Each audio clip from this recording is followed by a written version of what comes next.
I went to see a Lords of 52nd Street concert. And of course, that's some of the original Billy Joel band members. That's Liberty DeVito, Richie Cannata, Russell Javers. And of course, they play with other musicians and bring those Billy Joel songs to life in the original keys that they were written in. And they do a great job with it.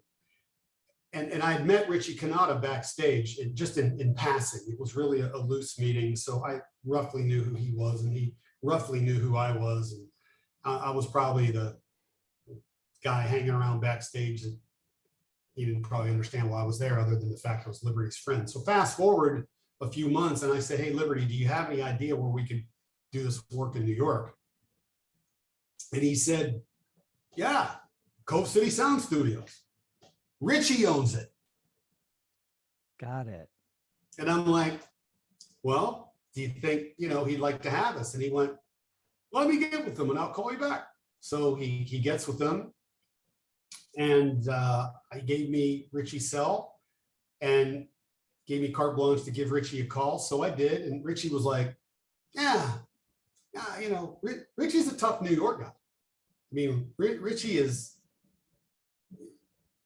the faint of heart, and unskilled musicians need not apply. That said, he's a wonderful human being, just a wonderful guy, but the bar is high with Richie Cannata. And you can see that when you go to a Lord show, when you go to a sound check and you see how he conducts the sound check, when you see how he leads that band, the bar is extremely high, and you better have your game tight, or Richie was not going to have anything to do with you as a musical partner. That's just not going to happen. So he said, well, why don't you send me some of your stuff, and we'll think about it. Oh, okay. So I'm like, and I sent him some of the tracks from '09, piano, drums, bass, vocal, that we had worked on. And I figured, well, here we go. I'll never hear from that guy again. Because that happens a lot, right? Let me hear your stuff, and you give it and you don't hear. I could go on and on and on about people who've done that to me, right? It's just part of the landscape of being a songwriter. Right. Better get used to it. But my phone rang. It was Richie Cannata, one of my musical heroes. And he says, bro, why didn't you tell me? Total change in tone. I was like, tell you what, I met you backstage a few months back. Why didn't you tell me you were legit? And I was like, well, how do I tell you that? Hey, Richie, it's nice to see you backstage at the Lord show. I know you're getting ready to go on stage, but I'm a songwriter, and I want you to know I'm really legit. Yeah, how do you do that? So you're backstage, just keep your mouth shut, and you enjoy the environment. I think you figured out how to tell him. I think you told him by sending him your music. But the door had to be open through a series of events. So he said, I would love to have you in my studio. I would love to work with you. And I understand you have a great bass player. I said, yeah, I told Liberty that in '09, and he hand waved it. And then when we worked together, he was amazed at how great Sam is. And I said to Lib, I told you I had a great bass player. He says, everybody says they got a great bass player, but you really do. So we were off to the races. And I remember this, and this was a life-changing moment too, Adam. I said, Richie, do you think you might be willing to play sax on a song or two? And he went, oh, bro, you got this all wrong. You don't have to ask me. I'm going to be asking you. I love these songs. And the next thing you know, I was in New York in November of 2019. And after that, I wrote with Richie Cannata in mind. I left space for Richie Cannata. So what you hear on Volume 1 and Volume 2, Jimmy Lee Hook and the Long Island Sound, absolutely, unapologetically, I wrote, leaving space for that genius of his to shine through, to give him a forum and a showcase to show what he could do. And to this day, I think that those songs showcase him beautifully, and he adorns those songs in the best possible way. What a symbiosis. So grateful, and I'm proud to consider him a friend. I just talked to him again yesterday. He played this past Saturday. 60,000 people in Central Park for the whole show that was on CNN with the New York Philharmonic.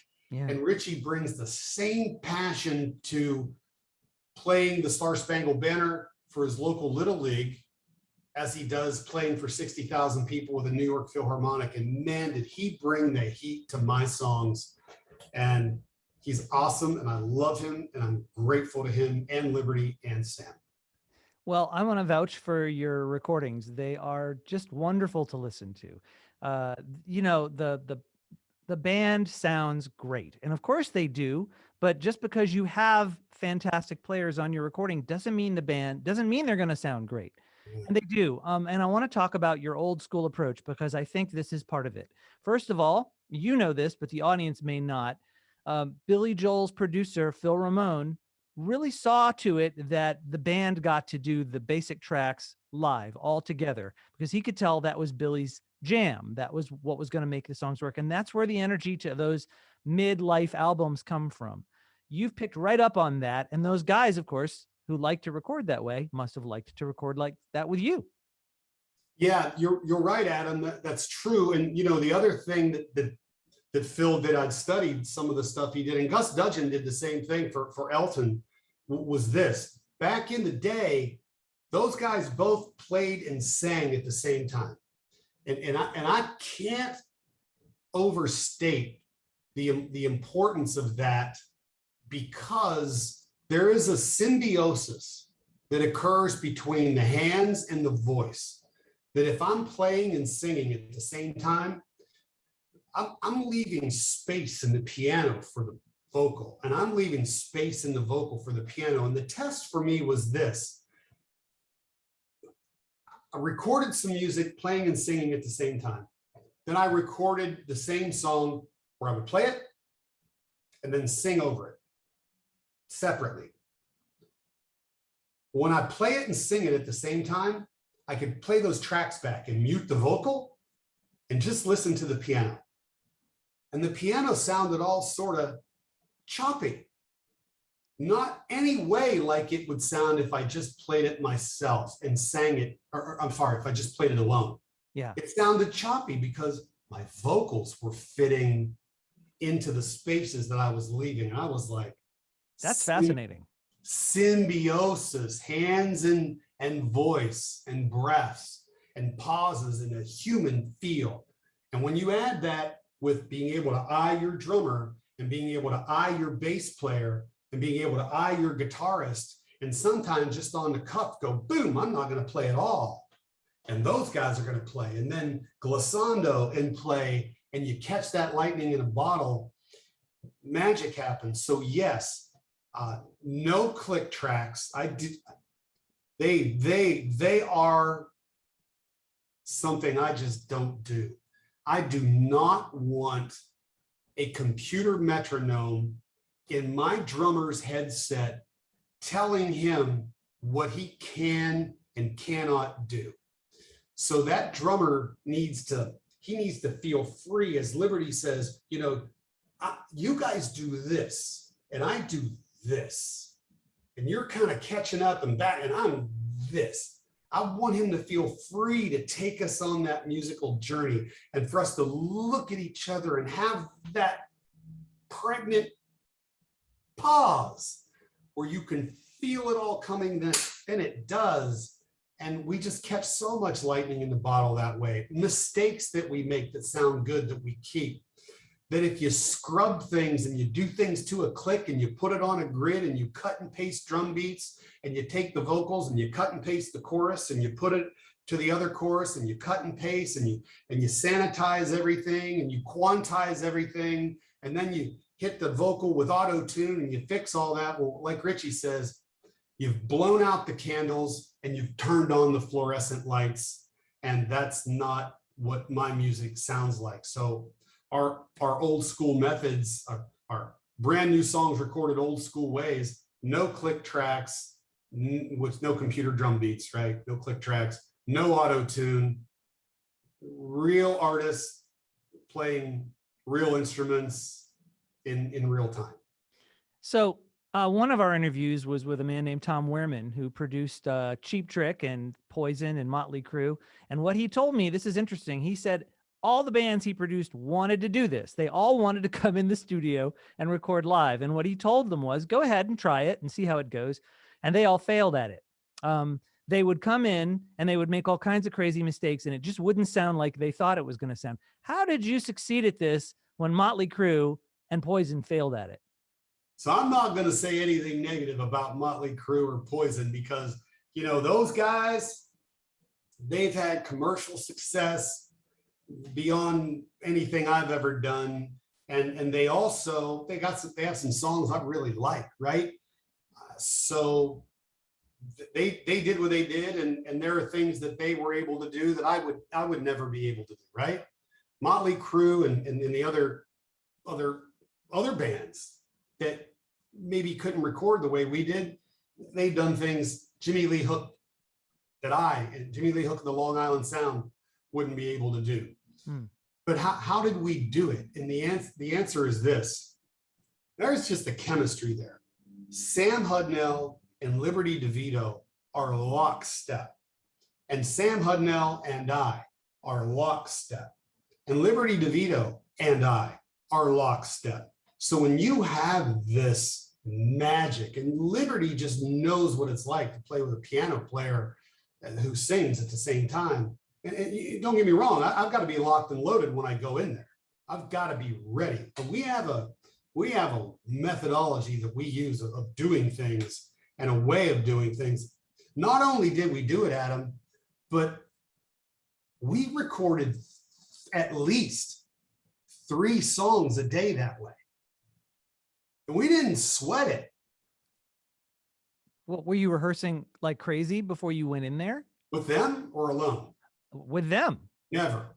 So you actually just went in there and did that. See, that's even more amazing to me. I can see getting yourself rehearsing and working with them, but to just go in and wing it and come out with something that is as clean as what you came out with really does astound me. If you want a little more background into what we did and how we did it, I'll be glad to share it. Yes. So I would record the songs on my iPad with me, a video. I'd put the iPad on my grand piano in my other room, and I would sit and I'd go, okay, I wrote the song and here it is. It's called Come With Me. And I'd play it and I'd sing it. Nothing fancy.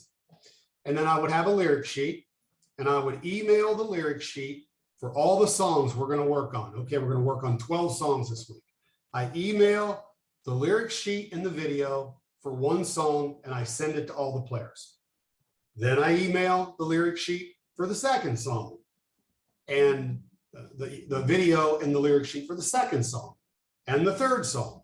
So before we go in the studio, all the players have 12 emails. On each email, it has a video of me playing it at the piano, just like I would in front of you. And it has the lyric sheet associated with it. So they have a chance to listen to it. Great. And then I definitely rehearse, right? I wrote the songs and I got to be ready. I don't know what the other guys do. It's up to them. They have what they need. So we go into the studio and we go, great. The first thing is to get everything set up just right. And let me tell you what, that setup, oh my goodness. We had to build a cave around the grand piano because we're all playing in the same room. Right. And Liberty's drums are so loud, we're going to get so much mic bleed on the vocals, drum bleed on my vocals, and so much drum bleed in the piano. Of course, Sam plugged in direct, and eventually we did some things with Julio to minimize bleed too. We put his amps in a different room. So Julio was in the same room, but his amplifiers were in a different room, mic'd, and he had headphones on. So we all have a little mixer by where we sit, so we can get the perfect mix. We spend 4 or 5 hours to get the mix right, to set up right and get our own individual headphone mix right. I could have as much Liberty, as much Sam, as much Julio, as much piano, much of my vocals as I want. I want reverb in my vocals because you're just too stark and dry when you sing directly into a mic. And you've got the SM7B there, you know what I'm talking about. So that's got to be right. And then we go, okay, time for song one. We go into the break room of the studio and I pull out the iPad and I pull out the video that I sent everybody and go, great. Let's play the song on the iPad and let's all talk about it. So we sit for 3-4 minutes and listen to the song. Liberty takes notes on the lyric sheet. Sam's taking notes on the lyric sheet. Julio's taking notes on the lyric sheet. And Liberty says, let's listen to it again. Do it again. Notes, notes, notes. Let's talk about it. We talk for 10 minutes. Let's listen to it one more time. Listen to it again. Everybody makes their notes. We agree on an approach. Out we go. We sit down, and if we have to do 3 takes, it's a lot. Wow. We usually nail it. Sometimes first take, sometimes second take, almost always by the 3rd take, every now and then a 4th take. And once we get the take, then we say, you know what? We're playing with house money. Let's try it again just to see if we can catch a little more lightning in a bottle. By the 5th, 6th take, as Liberty says, remember, you want the live feel. When the number of takes goes up, energy goes down. So, you know, I kind of rely on him to keep me honest with respect to that. Yeah. And I'm just telling you, those guys are so good. They're just so good. I'm the weak link in the room, Adam. I can play, right? But when you're with Liberty DeVito, when you're with Sam Hudnell, when you're with Julio Fernandez, then you better bring your A game.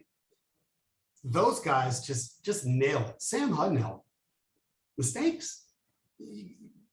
Very, very rarely. Mistakes? Very rarely. We may have an alternate approach. We go, hey, let's stop right there. Let's try this instead. But they're just such great live musicians for the kind of music that I write. Now, does Motley Crue's music or any of the other bands that may have struggled to record that way, does their music lend itself to those recording methods? Maybe not, but they did other things well, and I like a lot of their songs.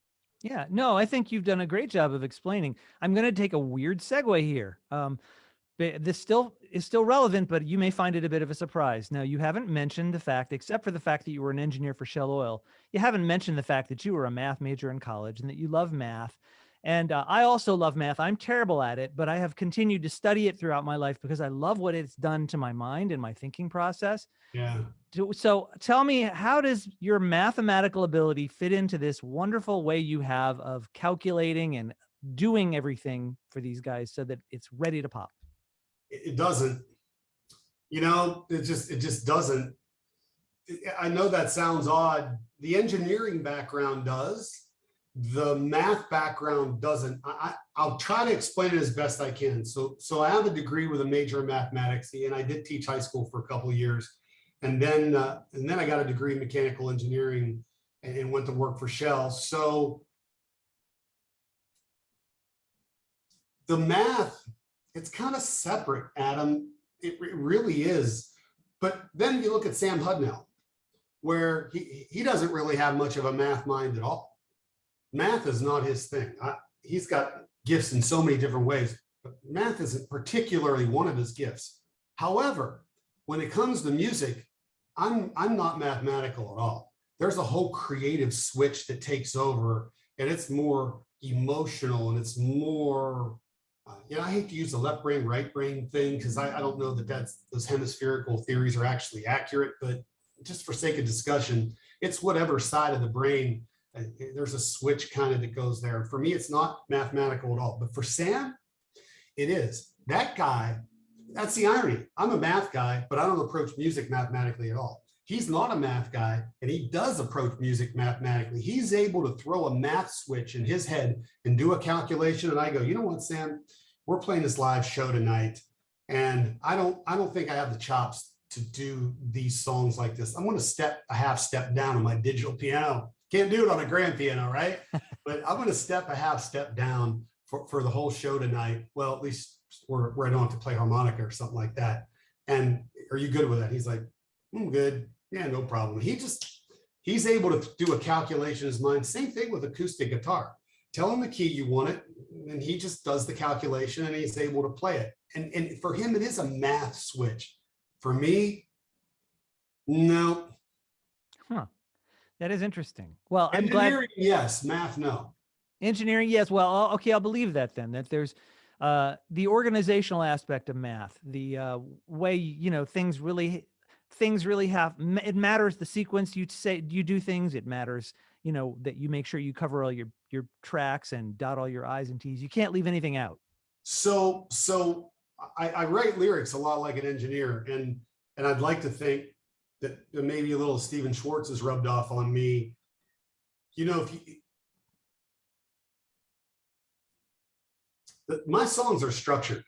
I'm not a jazz musician. I'm terrible at it. I'm not a blues musician. I'm just terrible at it. Those people are like, oh, you must love jazz. You must love the blues. I'm just terrible at those. And I don't identify with those genres at all. I'm not talented at that. It's not my thing. My music is structured. You know, there's a verse, there's a chorus, there's a bridge, there's a musical interlude, there's and it has to flow, and there's artistry to it, but there's a definite structure to those songs. And when you look at the lyrics, I try to avoid near rhymes at all costs. I try to avoid plurals rhyming with singulars. You know, what did Five for Fighting? If you were here, I'd buy the beers, I'd shake your hand and I'd say, good man. And I'm like, oh, no. If you were here, I'd buy the beer. Here beer, not here beers. Now he does his own thing, and I love his music and I love his lyrics too. But for me, that little hanging S out there would have bothered me to no end. That's the engineer, right? And then the engineer is to organize the videos, have all the lyrics, do all those things in an extremely organized fashion so that we go in the studio, as Richie says, look, you come in here better prepared than any artist comes in the studio to record, and it saves us a tremendous amount of time. And then once we lay those tracks down and we go, okay, Richie, this is your spot. You know, we're recording 3 songs in a day. We're through 12 songs in 3 to 4 days for real. And then we'll record 3 songs in the day, and Liberty goes home at 7. And now we've got from 7 to 11 to do other stuff in that studio. Man, that is backup vocal time. And we record those the same way. 3 or 4 people around one microphone, wow, gang style, one mic tower hanging down. Well, actually there's 2 mics there. They're in, Johnny's got them in a stereo pair, but we don't have our own we don't have discrete mics on our voice. So to have control in the mix down, no way. Those voices are blending the way they are because that's the way Elton and his band did it. And I love their backup vocals. Yeah. So then we have Richie come in and he'll be locked and loaded for sax. You know, and Richie's just such an ordinary, good, decent New York Glen Cove guy. And he's just so down to earth and so solid that you forget how brilliant he is. And then he walks out and he's got the setup, and then the attitude takes over. And he's Richie. And when he's ready, and that you've heard red light syndrome, when the red button comes on, record button, some people kind of shrink from it, right? They get nervous, they get scared, they make mistakes, they get shaky. And none of us really get red light syndrome at all. The fact that comes on and we feel good about it. But when that red light comes on for Richie Cannata, man, it's like a white hot spotlight hits him with 100,000 people. He is 0 to 60 in 2 seconds, and he just nails it. And you just stand there in awe, and you realize that you're playing with the greats. You're just playing with the greats. And it is an unbelievable experience to do that. And I have gotten to experience that. And, some people say, be careful meeting your musical heroes, be careful this and that. People are destined to let you down and it's never going to be what you think. For me, in the studio with Richie Canada and Liberty DeVito and Julio Fernandez, and then add to the mix Dennis Delgadio and add to the mix Don Harris, who did horns for Tower of Power and Stevie Wonder and many others. For me, it's exceeded my every expectation. These men are where they are for a reason. They are brilliant. The only thing I will say is they're no more brilliant than Sam Hudnell, and Sam Hudnell deserves to be in that same conversation. And if Billy Joel or Elton John or anybody else out there is listening, anybody in need of a brilliant bassist who is wonderful to work with, you should find Sam Hudnell because he's the best. Well, we've done everything except talk about your actual music. So before I tell people where they can go to hear it, Sure. why don't you tell me who you are as a songwriter? Wow. Who am I as a songwriter? Oh, so I guess I'd have to think about that and say I'm a songwriter who writes from the heart, who thinks a lot about the lyrics that I bring to the table. I hold myself to what I believe is a very high standard when it comes to that. And I write a style of music that is, as much as I love Billy and Elton, it's not Billy and Elton. As much as I love Chicago, the horns, it's not Chicago. I love Stephen Schwartz and Broadway. It's probably more closely related to that than anything else. You take all those genres and you mix them up, and that's the type of music that I'm writing. It's really Broadway, theatrical, rock-based music. Picture going to a Broadway show that's rock-based. You're going to understand every lyric. You're going to understand the message. You're going to understand the story. I'm not going to leave you wondering if it's some esoteric thing that maybe I have implied messages and it's so deep and boy, and it's not that. It's telling you a story and you're going to get it, and it's very accessible. And as Stephen Schwartz says, catchy melodies and foot tapping beats. Yeah, and you're not afraid to be yourself. You're not pretending to be Billy Joel or Elton John. You're not putting anything between you and the audience. If you want to be goofy, you're goofy. It's really fun. I appreciate it. No, I definitely am not trying to be Billy, and I can't, because Billy Joel is a better piano player than I am and a genius songwriter in his own right. But boy, have I learned a lot by studying his techniques. And, he's full of tricks. There are tricks, things he does that frankly I couldn't figure out, that Sam with absolute pitch was able to go, oh, no, he's playing these notes. And I go, wow. So studying him, studying Elton, studying Stephen Schwartz and others, but my style is definitely my own. And there's a lot of influence from Broadway there, Broadway rock. And for me, songwriting is just a necessary catharsis, right? I'm either going to write about personal experiences, or sometimes I'm going to write about my observations of the personal experiences of others. But in the moment of writing, it's a very intimate experience. It's me, it's the piano in that moment, and we're sharing that moment. And I have no thought whatsoever in that moment for who might listen to those songs down the road. And when people do, now to see that there are thousands of views for some music on videos on Facebook, and people are streaming it and buying the music now. I don't want to say it's in the wrong way. I'm so grateful. It feels like a little invasion of privacy, for which I'm very grateful. Keep invading my privacy, please. But when I wrote those songs, I wasn't thinking that any of you were going to be listening to them. So you get a glimpse into who I am and how I feel about others as well. And I think you'll find in this day and age of music from many other artists that push the envelope of, maybe for some shock value and whatnot. Yeah, I'm not writing music like that.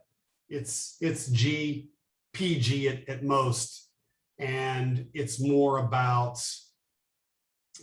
I think you've heard it. I think you agree that you can bring your family to a Jimmy Lee Hook and Long Island show, and you can play our music with your family, and there's something there for everybody. If you're looking for shock value, That's not it. Melody is primary, and then hopefully the lyrics are catchy and there's something in there that you're going to like as well. And the groove. The groove is absolutely Well, essential. that's Liberty and Sam, right? They're just wonderful. And what can I say? You know, I'm the luckiest, most blessed guy. I've got Liberty DeVito on drums. I got Sam Hunnell on bass. I got Julio Fernandez on guitar, and Liberty DeVito on drums. All I have to do is write a decent song and play well, play acceptably, and sing acceptably. If I just write a decent song and I play and sing in an acceptable way, I got it made. I'm lucky. Well, okay. It took me 40 years to get here. Yeah, yeah. Well, I mean, what a journey. Where can we hear your music? So you can hear the music a couple different places. First of all, we got the website, Jimmy Lee Hook and the Long Island Sound.com. That's pretty big. So you can just go to JLHLIS.com. Stands for Jimmy Lee Hook and the Long Island Sound. JLHLIS.com. And there you can either buy the CD. Some people are still buying CDs. Vinyl will be coming in December. Right now, you can buy Volume 1 and Volume 2 on CD. That's available on the website only. You can download it on the website. Volume 1 and Volume 2 are available for download at JLHLIS.com. And Volume 1 only Volume 1 is available to stream on every major streaming platform: Pandora, Apple, Spotify, on and on and on. Just ask for Jimmy Lee Hook and the Long Island Sound. Later this week, we'll be dropping the first video to our YouTube channel. That's going to be for a video called A Day with the Dead. We think it's going to be wonderful, and hope you enjoy that video. So that's where you can hear the music. Volume 1 on all major streaming platforms. Volume 1 and 2 available for purchase on my website in either CD or digital download. Well, Jimmy Lee Hook, your story is so important to me. It's touched me in a lot of ways. It's very tangential to my own. In some ways, you've been braver than I have, and you're an inspiration to me. Thank you for all the things you've done, and for all the stories you've told us, and for being on our show today. Thank you. Adam, you're a good man. It's a pleasure to be here to share some of these stories, and it's been a wonderful journey, and I hope there's more ahead. My biggest hope and prayer now, as Richie said it yesterday, he says, Jimmy, the songs are great. We recorded them great. The music is great. Have confidence that it's great. The wind is at our backs. Now we just need to get people to hear them. Well, I'd like to encourage everyone to go listen to Jimmy Lee Hook's songs. And thank you for joining us on this trip. We want to thank you also for watching our other interviews. If you want to hear Liberty DeVito talk about himself, we interviewed Liberty DeVito, and you can catch that interview. We've interviewed Mother's Finest, the band, and we've interviewed Greg Geller, who signed Elvis Costello and rescued Elvis Presley.